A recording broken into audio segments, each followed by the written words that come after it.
Does your website need more traffic? Well, visit overflowcafe.com today. They make websites popular, and over 41,000 people use their service to gain more customers. They are winning at business.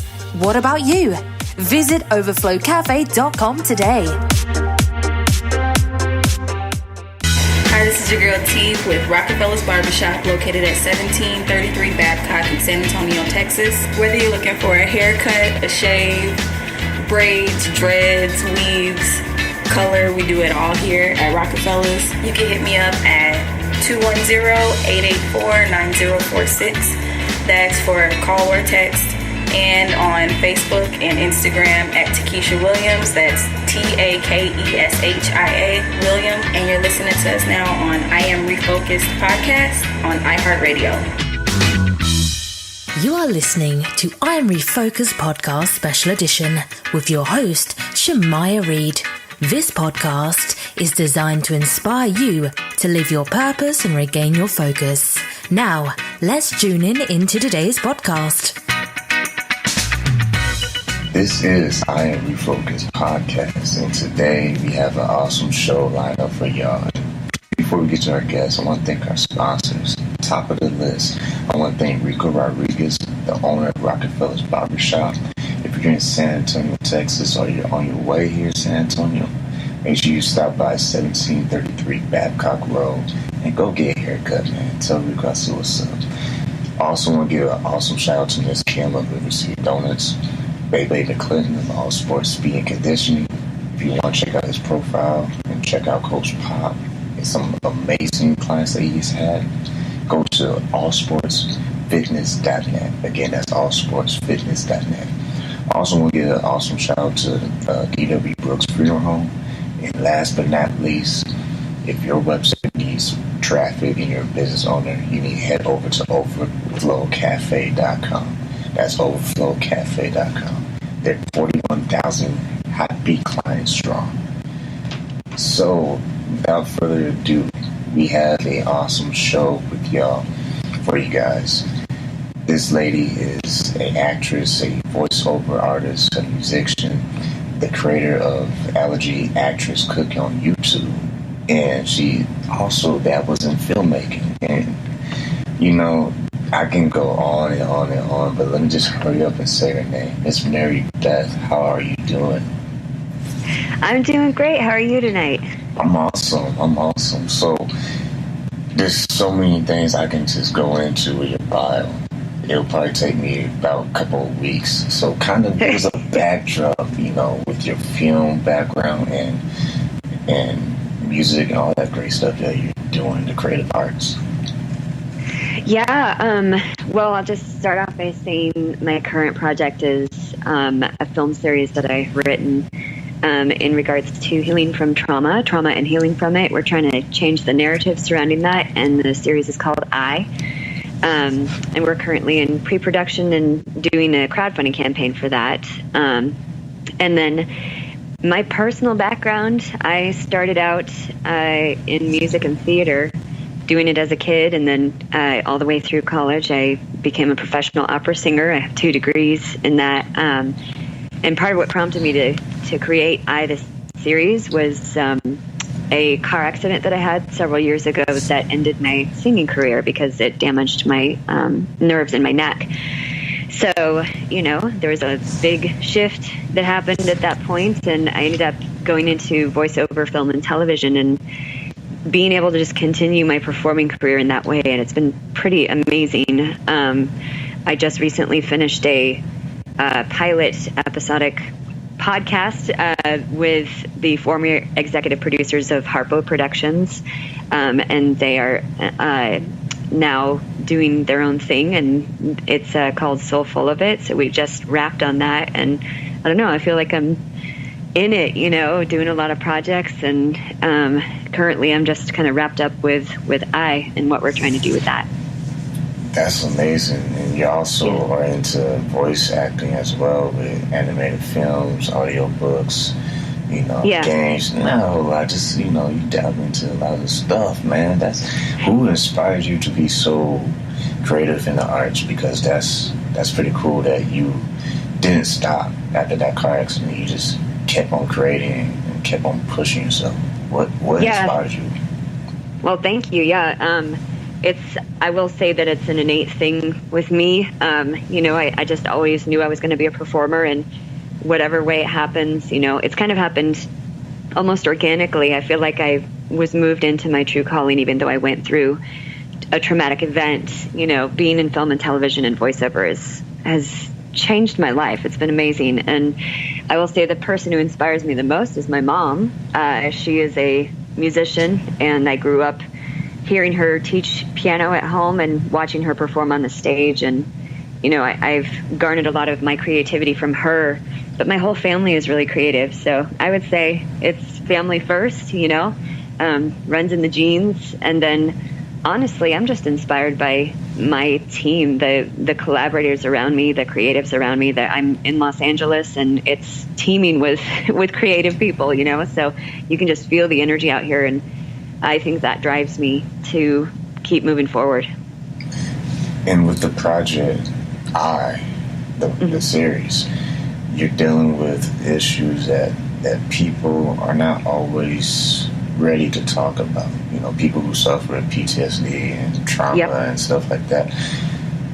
What is your hope for that message to come across when people start watching this project? Our ultimate goal is to take this film series into hospitals and addiction recovery units, battered women's shelters, schools, universities, to be able to share it and let people know that they're not alone. Almost everyone has had some kind of trauma, or they know someone who's been traumatized, and there's such a stigma surrounding admitting that you've been through a trauma, and there's a lot of shame surrounding it a lot of times. And one of the things that a PTSD therapist will tell you first is that you have to share your story. In order to heal from it, you've got to face your trauma and then share it and move through it, not try to move around it. When you try to move around it, that's when you get into trouble and start trying to cope with unhealthy ways. So the project really is to change the conversation and the narrative surrounding trauma and how we heal from it. We actually already have 2 movements on social media, hashtag Heal Your Narrative and hashtag Face Your Trauma, where people are sharing their stories on our pages, and they're doing it through photographs, and they're also doing it through actually writing their stories and sharing it. We're going to be picking or basing our next 5 episodes on those true stories that are being shared. So we're going to really cover a lot of different types of trauma, the repercussions from it, and a lot of different healing forces. It's really been incredible, the response that we've had from people so far on social media and through our campaign. And with the feedback that you're already getting, and you're still in the middle of pushing the series project, what's the most exciting part? Is it the fact that you're actually making those connections with people, or is it just the fact that you get to make this kind of art and display for the whole world to see, or is it a mixture of both? I think it's I know it's a mixture of both. Personally, this has been a little bit of a cathartic thing for me. The first episode is based on my story, and how I unhealthily coped with trauma and then how I healed. And I think it's going to affect a lot of people. That first episode is about eating disorders and body dysmorphia and PTSD, and then how I healed, which, was with family and music and art and all of that. So for me on a personal level, making the film itself is just an amazing thing. But I didn't expect, when we started these movements, I did not expect the response that we've gotten. And I will say this, people are ready. I think that they are looking for an opportunity to share their stories and to start healing. So many of us are in pain or hurting, and we just are looking for solace and to know that we aren't alone, and that things do get better. And the response that we've gotten, it's overwhelming almost. It's pretty amazing how people are getting behind this project. And with your music degree and with your voice, what are some of the things that you still want to do including with this film project? So I actually teach voice and piano as a side job. So I get to give my gift to other people as they develop their gifts, and give my knowledge to other people. So that's a blessing every day. I have to say, I get to teach a few students every day, and watching them grow and see what they can achieve and find their inner voice and all of that. It's pretty amazing. And in regards to the filmmaking, I'm here for the long haul in Los Angeles, and I'm just excited to see where it's going in my personal career as an actress. Things are starting to take off, and then as a filmmaker, I have to say I didn't expect that I would be on the producing side or the content creating side, but it sure is fun. It's just really interesting to watch the whole process. There's difficult things with it, but being a part, having your hand in all of it is really cool. And, watching it go from just an idea all the way to fruition, like Allergy Actress has, and we're in the middle of pre-production for and I've already got a team that's ready to shoot, and they're so excited and talented, and it's just really awesome to watch the whole process. So my dream with this film series is to take it out to the world, and take it out to the people that need it. And, hopefully we do start changing the narrative, and people do start realizing it's okay to share your story, and it's okay to not be happy all the time and be perfect all the time. We're all human. So I'm hoping that film will help people realize that. And your personality, it reminds me of New York. I was just there earlier in May, and just the whole go get it attitude. Because in New York, I'm sure LA is pretty much the same. Yeah. Everybody wants to be in the entertainment biz. In New York, it's more like fashion and stuff like that. But how is the whole atmosphere? What are some of the things that people have wrong about LA or have right about LA? LA is definitely, it's so interesting because I've been in New York and LA, so it's definitely different. And I will agree with you. New York is very fast paced in a very metropolis kind of sense. And LA is more spread out, but also fast paced. There's most productions, it's like, oh, we needed to get that done yesterday. So, so there's a constant reaching out to people at the last minute and saying, hey, we've got to do this, or this has to change. And I definitely feel the energy of the city a lot. It can be overwhelming at times, but being a driven person, I kind of thrive on it. And you were right. I am a very driven and motivated person, especially when it comes to something that I'm passionate about, which, you can't be more passionate about something than what you have personally experienced. So I've had a hard life as far as trauma goes, but I feel like I was given those challenges so that I could use them to inspire other people to heal and get better. And I know that LA is the place that has helped me realize that I can do that I can help other people through my art. And like I said, being surrounded by other collaborators and other creatives. I mean, the air out here is just full of creativity. So you can just, walk a block that way and find someone who's willing to do a film with you. So, it's pretty cool. And, New York is definitely the same way, I think, in that way, that just full of creatives and people that are willing to do the work and willing to be a part of it, even if it's challenging, because they are driven. So it's cool. If you're just now tuning in, we are talking to Mary Beth. She is an actress, a voice-over artist, a musician, and the creator of Allergy Actress Cooking on YouTube, and a film series about trauma and healing that's currently in pre-production. Let's get to this YouTube thing. So tell me about this Allergy Actress Cooking. What was this? Okay, so this kind of came out of a necessity to feed myself. because I was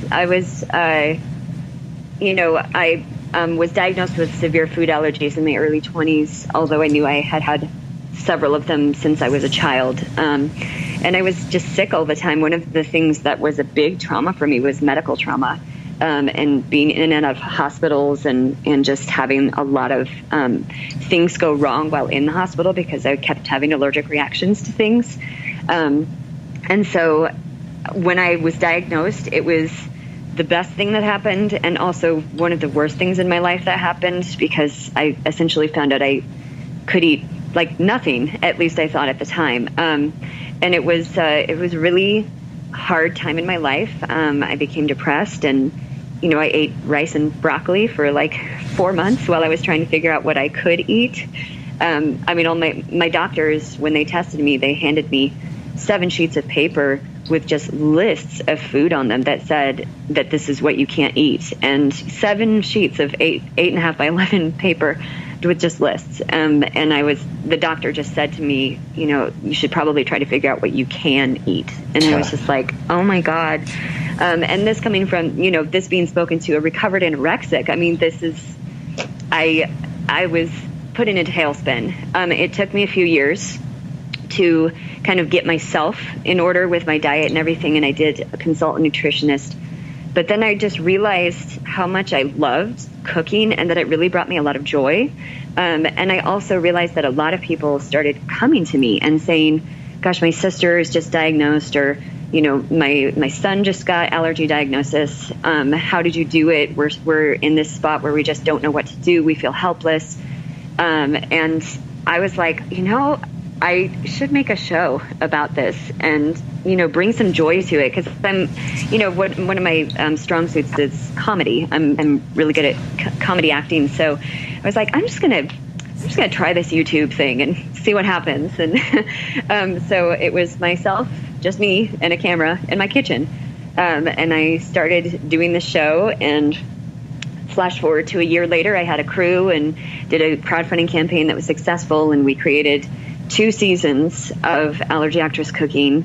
And, it turned into this professional, half-hour show basically on YouTube, and it got picked up by some networks, TV, and Acumen. It's going to be released by Acumen, I think, this summer.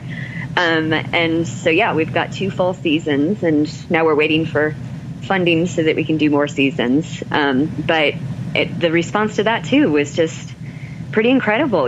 People, I think they're just looking for people to reach out and say, hey, I've got this going on too. Let's help each other out, and it's just, that's been a tremendously fun show to do. So a little bit opposite of what this film series is, which is a little bit more dramatic, but I've enjoyed creating both. So. And you've been doing this show, how long? How long were you doing the show on YouTube? So Allergy Actress has 2 full seasons. We've got, I think, something like 80 episodes on YouTube. Oh, wow. That's it. Yeah. I was releasing quite a lot in those 2 years. And like I said, it's on hiatus right now because we're seeking more funding for it. But we now have a big enough package where we're able to go to companies and actual investors and say, hey, we've got this show. So I'm pretty excited about that, and looking forward to a season 3. When we do get to do season 3, we're going to hopefully take it on the road and go to places like amusement parks and, go on a road trip and say, here's how you eat if you have a restricted diet, or you have to avoid certain foods. So I think that people are constantly searching for ways to better their own diet, but also if they have a restricted diet, they're looking for ways to be normal, feel like they're normal within the crowd of friends and people. So, and that was the other point of the Allergy Actress, was to let family and friends know that don't have allergies, that they can enjoy the food that people with allergies eat just as much as, quote unquote normal food. So, cause it's really just healthy food. So it was all about making food fun for everyone. And I'm hoping we'll get to do a season 3 very soon. And back to playing kind of hopscotch a little bit, back to the film series. Yeah. this whole thing with learning more about you and how you got involved and just kind of process things through this situation, getting through the accident.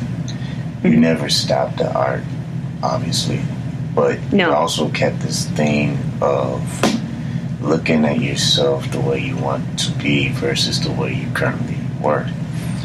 What will you say to people listening to this podcast who may be stuck seeing themselves a certain way versus actually going for their dream or their goals, or whether it's to work at a dream job or something?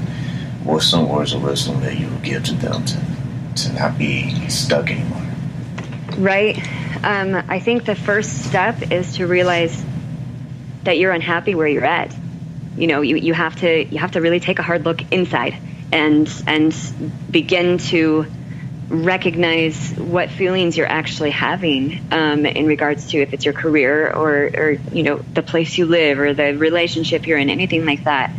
You have to look inward and find who you really are, and that takes a lot of work sometimes, especially if you have been traumatized, because trauma, when your brain gets traumatized, it shuts things down and actually changes and makes you think that you're stuck in a certain place when you're not. So you have to look inward and decide, am I okay with this or am I not? And, for me personally, I was not okay with where I was at. And I started seeking, how do I move past this? And some of it came through actual seeking medical help, getting therapy, all of that. But the other part came from acknowledging that my career had ended in opera and that I could grieve that and accept it. And then realizing that there were so many other opportunities available in similar fields and in performing opportunities. And that's what I say to people who are chasing their dreams. Don't, just because one door shuts doesn't mean it's done. Keep going. There's going to be a window somewhere.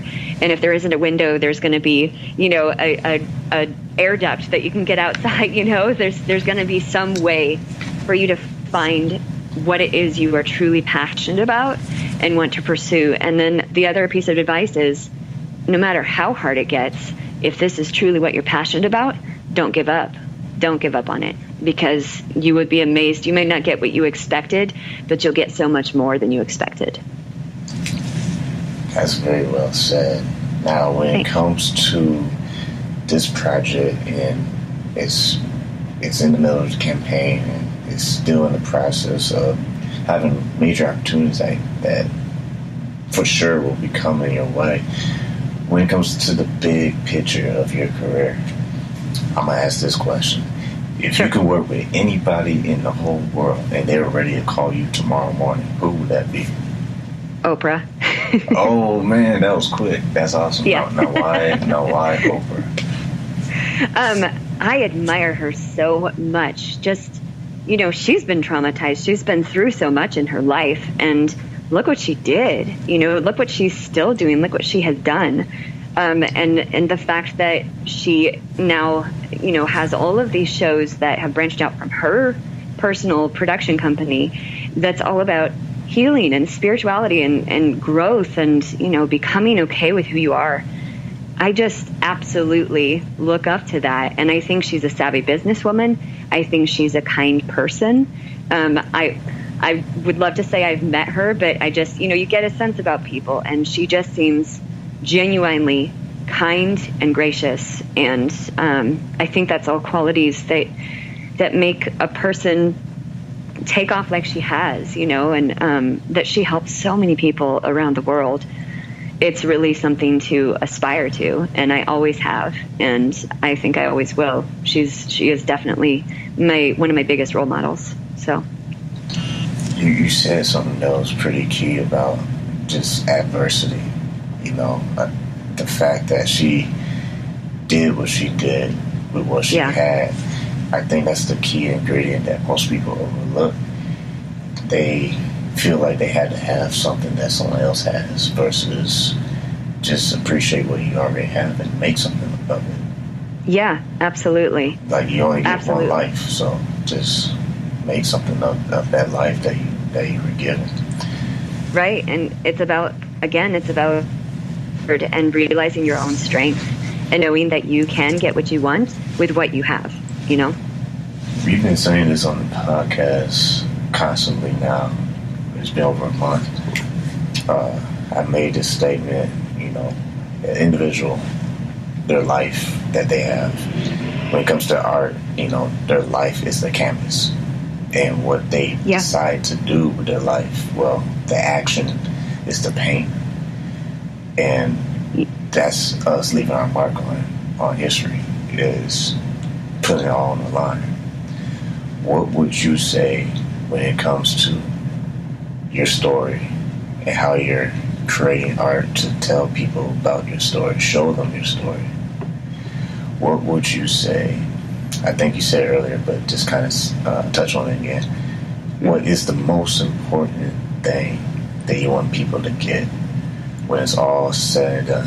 When they look at your portfolio, what's that one thing you want them to take away? Oh gosh, that's a loaded question. I want them to be inspired to be their authentic self through whatever avenue they choose to take, as long as it's being true to themselves. I mean, I think me creating my art through Allergy Actress and through is finally me being authentically myself and not letting these traumas, these tribulations I've been through define who I am. They are a part of me, but they are not who I am. And I feel like my art and sharing my art and helping others heal and being a light worker, all of those things is truly who I am. And that's what I want the takeaway to be, that we're all connected, we're all community, we're all in this together, but we are also all our authentic selves when we let ourselves be, you know, when we allow it. That's awesome. That's an awesome statement. Now, when it comes to any upcoming things, like events or marketing events that you and your team will be doing out in LA that you'd like to share with our audience? Yeah, so I think the biggest thing right now is we are trying to raise funds through that Indiegogo campaign. So am I allowed to say website? Oh, yeah, definitely. Okay. Yes. So the campaign website is, it's the Indiegogo site. So it's igg.me/at/I the series. And then hopefully in a couple days we're going to actually have it just be ithemovie.org. But we're working on that right now. And then in regards to and shares, we would love shares, donations if you can do it, but shares is huge because, you know, crowdfunding, you got to have a crowd, which we do, but we're trying to make it bigger. You are a comedian. I love it. Yeah, and then for my personal life, my personal career, so full of it, this podcast is going to start. It's going to be coming out, I think, this summer, and it's there. They already have a website, but I don't remember what it's called. So, if you go to my website, marybethEversole.com, I'll definitely be posting about it there. So that's how you can find me. Oh, that's awesome, because on the Indigo website, people can actually get perks depending on their level of donation. Oh, heck yeah. Yes, and we've got some amazing perks. In fact, our highest level perk is for a larger donor, but it's a $10,000 donation. But one of the things is they get an actual cast of the masks that we're going to be using for prosthetics in the film. So they're going to get the actual prosthetic from the film. So I think that's pretty cool. Yeah. Real cool. Man, yeah, some of these perks are pretty awesome. Like the $7,500, you get producer credit. Man, that's pretty crazy right there. That's awesome. Right. Well, and the $10,000 with the prosthetic is also executive producer credit, so that's pretty cool. Man. Yeah. Man. And then we also have on the lower side of the donations, we've got a T-shirt, #HealYourNarrative for $75. And we also have I think it's the $50, you get a digital copy of the film when it's out. So There's a lot of perks going on, which, you know, every dollar counts for us. I mean, it's about the shares and it's about getting a lot of backers. So, well, anybody listening to this podcast, please share this with everybody. Tell your mom, yeah, please do. Your dad, your grandma, everybody, your cousin, especially the young generation, man. If you know a lot of people in college who love movies, man, if you're out in LA right now, man, please share this. Please share it. So before we wrap this up, I don't want to close this just yet, but who would you like to give a shout out to? I would love to get a shout out to my team for El Sunkara, my producer. She is Wonder Woman, and she looks like Wonder Woman too, but she also is, I believe, Wonder Woman, and she's amazing. And shout out to my other teammates, so Haley and Simone, Miranda, Mike, Terrence, Brad, Barry. All y'all are amazing and just amazing me every day. So that is awesome. That is so cool what you're doing out in LA. I feel like I need to get an autographed poster or something because, this is pretty crazy. I want to see you on like the biggest networks, man. You know, I don't know which one's your favorite one, but whoever it is, man, I hope you get on there. Thank you. Yeah, I've been on a few already, just in my acting career, and I'm looking forward to doing some more. So that's awesome. That'll be exciting. Well, we are talking to Miss Mary Beth, and it was a really great show. I believe it's very entertaining, very inspiring, and very educational for anybody who is interested in being in the arts. And just real quick, before we close this episode, what advice will you give to anybody out there who would like to be part of your future projects? How can they submit a resume, or, you know, how does that work? Well, right now our email is info@ithemovie.org, and we definitely are taking resumes for especially makeup industry, because we are still seeking a makeup artist for one of our characters, and as well as hair and music, composing. Amazing. And what's that email address again? It's info@ithemovie.org. There you go. All y'all college students in film school, hey, you got a connection. Make sure you go reach out to Miss Mary Beth. And before we close this broadcast, I'd like to say thank you so much for taking your time out of your busy schedule to be on the show. Oh my gosh, thank you. And also, like we always say, everyone, every single week, keep God first, stay focused, and peace.